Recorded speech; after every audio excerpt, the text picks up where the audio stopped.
Now for our story. In the outside lobby of Wakefield's only motion picture theater, Aunt Mary's niece, Peggy Douglas, and Nicholas Doran, the young writer, were waiting for the feature picture to begin, Nicholas having confessed to a writer's prejudice against entering in the middle. As the two young people had been sitting there, they had discussed their plans for the future they intended to share together. Nicholas had questioned Peggy anxiously. He wanted to be sure she believed in that future as much as he did. And lately, he'd sensed that the young girl might have some doubts concerning the possibilities for happiness in a marriage which was not based on romantic love. He knew that Aunt Mary, much as she liked him, was definitely against their marrying on such a basis. And he feared that Peggy might have changed her mind. But Peggy stoutly denied that she'd changed, insisted that she intended to go through with their plans. And so, when Nicholas had suggested that they set the date for the wedding as the middle of next month, Peggy had said, "All right, Nicholas. There's no point in delaying it, is there? The middle of next month will be fine." Wonderful. That makes me very happy, Peggy. The only thing that worries me at all is your Aunt Mary. She's such a fine person. I hate to think of disappointing her, going against her wishes. So do I, Nicholas, but... We have to live our lives according to the way we believe. Yes, we do. And I know Aunt Mary realizes that. It's just that she's so anxious for me to be happy. I think she'll understand when she sees that I am happy. Once she's certain of that, she'll... What? Oh, Bill Meade. Well, hello, Peggy. Hello, Bill. Nicholas, I believe you've met Sergeant Meade. Remember I introduced you once before? Yes. How are you, Sergeant? Fine, thanks, Mr. Dorn. Well, they say this is a very good picture. Is it crowded in there? I mean, well, I suppose you're waiting for seats? Oh, no, there are plenty of seats. We're just waiting for the beginning of the picture. Oh. Yes, I especially wanted Peggy to see this picture from the beginning. The chap who wrote it is a friend of mine. I worked with him on a couple of things in Hollywood. Well, that must be very interesting work. Well, it gets to be a job just like anything else. Oh, it's much more than just a job. Nicholas is just being modest. You must be quite an exceptional guy, Dorn. I've always understood that modesty was a pretty scarce article in Hollywood. Really? Well, you mustn't believe everything you read in the film magazines. Nicholas has told me a lot about how they make pictures. It's very interesting. Yes, I imagine it is. I'm not much of a movie fan myself. I didn't have anything better to do tonight, so I thought, well, you know, it helps pass the time. How's Aunt Mary, Peggy? She's fine, thanks. And Lefty? He's fine, too. Oh, that's good.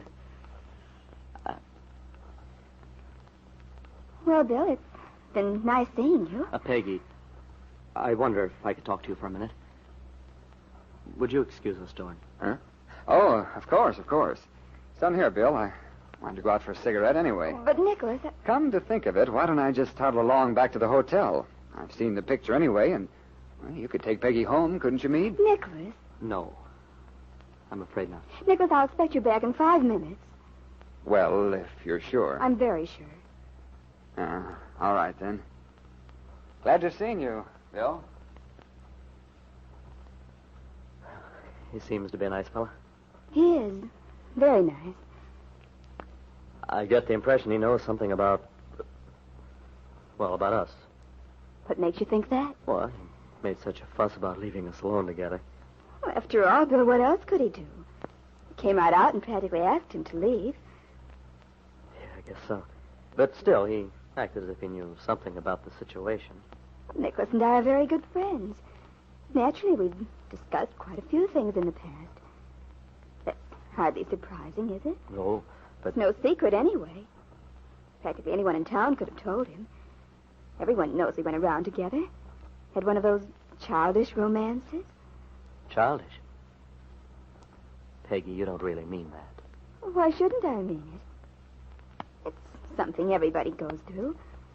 When they get old enough to have some sense, and they eventually marry some person they can really be happy with. Do you honestly believe that? Of course I believe it. Anyway, I don't see what difference it makes. Makes a lot of difference to me. I don't see why. Peggy, I want to talk to you very seriously. Really, Bill, I don't... There's nothing for us to talk about. I can't believe you mean that, Peggy. Well, I do. But you might as well go ahead and say whatever it is. Get it over with now that you've gone this far. What did you wish to discuss with me? Well, now that you're acting so strange. I don't know where to begin, hardly. You must know what you had on your mind. Oh, I do, but... Then why don't you say it? I'm waiting. All right. It's about Kit. I expected that. You see, Kit's coming back any day now. At least I think she is. How nice for you. I heard something about it not long ago. I saw your mother-in-law. My mother-in-law? Certainly, Jessie Ward. She is your mother-in-law, after all, since she married Ben Calvert. Yes, I suppose she is. I just never thought of it that way. Jessie told me all about it. How she's fixed up an apartment for you and Kit at the house on 11th Street. I'm sure you'll be very comfortable there. Oh, but I'm not... You're very lucky. It's the most beautiful house in town. I've been there lots of times. Of course, that was in the old days, when Kit and I were such good friends. It's funny. I used to envy Kit. I mean, having such a nice house. Now, you're going to live there, too. But, Peggy, you see, Well, let's not talk about that now. If you'd rather not. I was just making conversation anyway. But I ought to know better. I ought to remember that with you there are always certain forbidden subjects. Certain topics not to be discussed. Peggy, if only you'd understand. Oh, but I do. Maybe that's the difference. Maybe the trouble was that I was so foolish in the past I didn't understand. No, you're wrong. Am I? Yes, you are. Oh, I know how hard it's been for you, but if only you'd wait and not throw everything aside. Peggy, there's something I have to ask you. I suppose I have no right to, but... Well, what do you want to know? Well, it's about you and this Dorn. I've got to know how you... Well, of all the presumption, how I know can what you... you're going to say, Peggy. I realize you think I have an awful nerve to question you, to ask how you feel, but I'm asking you anyway. I can't see why on earth my feelings should interest you in the least. They do, though, very much. Peggy, I have to know. You have to know what? Are you really in love with Dorn? You have no right to ask such a question. No right at all. Then you refuse to tell me? No. I'll tell you if you insist on knowing. What's the difference? Nicholas and I, well, we have some plans. We've found an answer for ourselves. Yes, it's true. I see. Well, it's hardly a surprise, but... I'm sorry if you're unhappy or restless or whatever it is that seems to be bothering you, Bill. But after all, there's nothing I can do about it. That's your problem. And Kit's. Well, Peggy, if that's how you feel. It is how I feel, Bill. Oh, I admit I wasn't very cheerful for a while. But as I said before, everybody has some little adolescent crush somewhere along the line.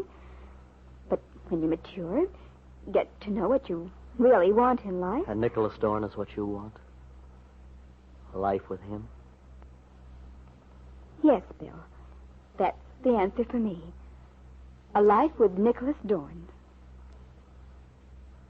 Bill Meade rose without a word and walked away, without even saying good night. He looked like a man who'd just had a terrific shock, dazed and stunned. I wonder, Bill, what effect this conversation you had with Peggy tonight will have on you. You've been planning to get a divorce from Kit as soon as possible after her return. But now that Peggy has completely cut you off from any hope for an eventual reconciliation, you may feel differently. Especially when Kit returns with a baby boy you're to consider to be your own son.